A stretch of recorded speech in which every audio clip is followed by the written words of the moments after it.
devlet teşekkürler doktor. Yani gerek insan vicdanı var.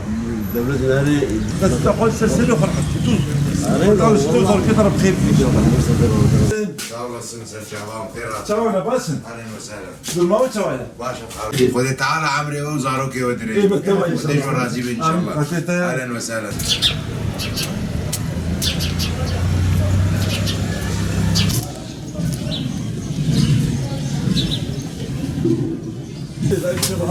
والله ما كنت يعني شلون ما فيش كان ما بس ان شاء الله bu kedim havanak. Bu ta tarafı. Hakikaten orange ki çay kim? Çay hazır ya kahve.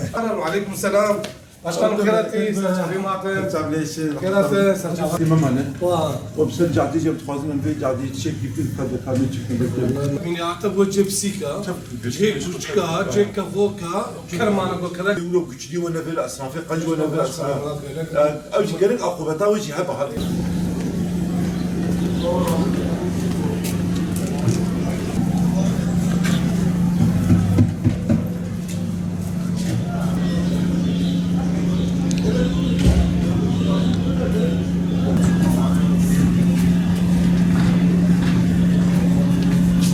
اسمع سامع كلام القصير قاتل وين ثلاثة صغتي وحاجه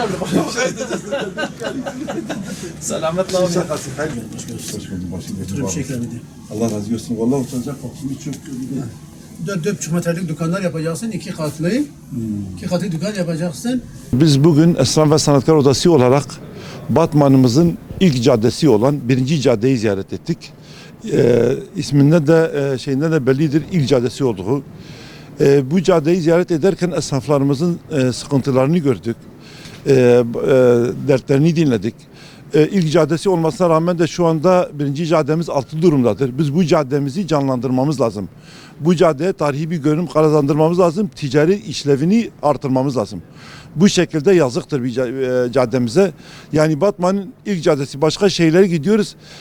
İlk caddeler, ilk mekanlar böyle çok güzeldir, çok hareketlidir. Ama maalesef bizim Batman'ımızda bu eksiktir. Biz bunu canlandırmak için elimizde ne gelirse Esnaf Sanatkar Odası olarak esnaflarla beraber yapacağız. Bunu belediyemizden, valimizden talep ediyoruz. Bu işe bir el atalım. Bu caddenin nasıl canlanması gerekiyorsa beraber yapalım. Bir ihtiyaçtır, bir elzemdir. Yani bir Batman için bir ayıptır bu caddenin böyle olması. Biz bu 1. caddemizi bu halden kurtarmamız lazım. Yıllardır bizim caddemizin işlevsizliği süregelen bir sorundur bizim için.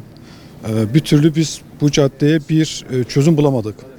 Devlet yetkililerimizden biz bunu bir an önce çözüme kavuşmasını, bu işlevsizlikten kurtulup işlevli hale gelmesini talep ediyoruz.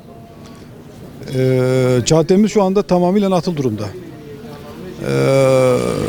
Genelde boş, zaten siz de görüyorsunuz, boş olan dükkanımız çok. Buraya talebin artması için buraya projelerin sunulmasını biz talep ediyoruz. Gerek bizlerin fikirlerinin alınması, gerekse belediyemizin şehir planlamacılarının yapacağı çalışmalar doğrultusunda bir proje üretilip buranın işlevsel hale gelmesini talep ediyoruz devlet yetkililerimizden. Burası 1. cadde. 1. cadde gerçekten hak ettiği konumda değil. 1. caddenin esnafları da köklü esnaflar. Hepsi de eski esnaflar. Bu cadde gerçekten bunu hak etmiyor.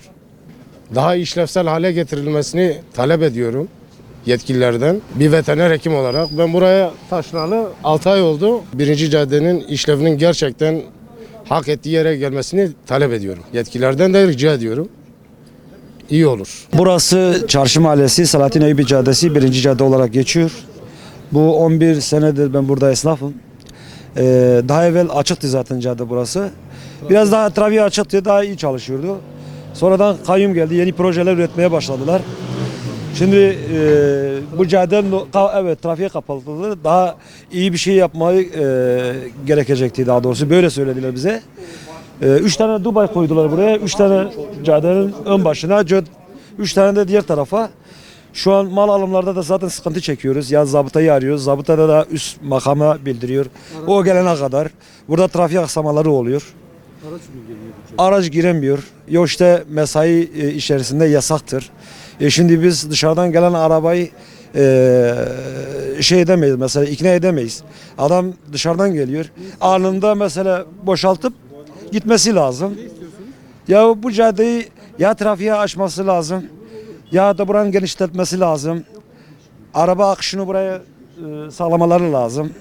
Yani bizim talebimiz budur. Çoğu da burada eski esnaftır. Çoğu zaten kapalıdır buradakiler. Bak görüyorsunuz zaten kama karışıktır, ya kuşçudur ya şeydir. Hani biz ne sattığımız yani burada ne işlev gördüğü de zaten belli değil. Bu neyden kaynaklıdır? Sahipsizlikten kaynaklıdır. Artık adam İstanbul'da oturuyor. Kirayı veriyor 2 bina. Mesela bak yani şu an buranın el atmasını istiyoruz. Daha güzel. Sonuçta burası çok eski bir çarşıdır. Bunun değerini bilmesi lazım.